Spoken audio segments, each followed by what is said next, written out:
नमस्कार, आप देख रहे हैं माटी की आवाज न्यूज और मैं हूं आपके साथ ज्योतिका। आइए रुक करते हैं खबर की ओर। अपने भतीजे अजीत पर भड़के शरद पवार, बोले वित्त आश्वासनों के आधार पर वोट मांगना कतई है गलत। आपको बताते चले कि महाराष्ट्र के उप मुख्यमंत्री अजीत पवार के वोट दो नहीं तो फंड नहीं वाले बयान पर राष्ट्रवादी कांग्रेस पार्टी शरद चंद्र पवार के प्रमुख शरद पवार ने निशाना साधा है। शरद पवार ने कहा है कि वित्त आश्वासनों के आधार पर वोट मांगना बिल्कुल ही गलत है। वहीं पुणे जिले के बारामती में मीडिया से बातचीत के दौरान शरद पवार ने यह भी कहा कि राज्य सरकार की ओर से बारिश और बाढ़ से प्रभावित किसानों को दी गई आर्थिक सहायता नाकाफी है।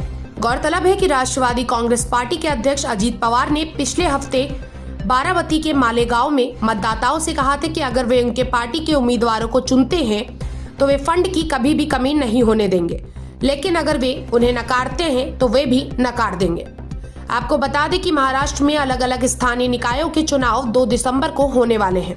इसी के चलते उप मुख्यमंत्री के बयान के बाद राज्य कोषागार पर नियंत्रण को लेकर जारी बहस पर प्रतिक्रिया देते हुए शरद पवार ने कहा कि इस समय ये प्रतिस्पर्धा चल रही है कि कितना फंड दिया जाएगा।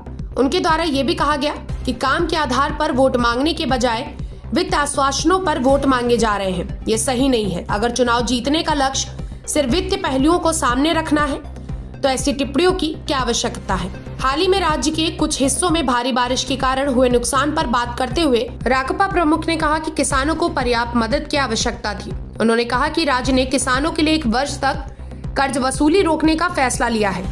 ये कदम किसानों को अस्थायी राहत देगा, लेकिन लंबी अवधि में नहीं। किसानों को हुए नुकसान को देखते हुए राज्य को आंशिक वित्तीय सहायता उपलब्ध कराई जानी चाहिए थी, जिससे उन्हें ठीक ढंग से मदद मिल पाती। इस खबर में बस इतना ही। बने रहिए माटी की आवाज न्यूज के साथ।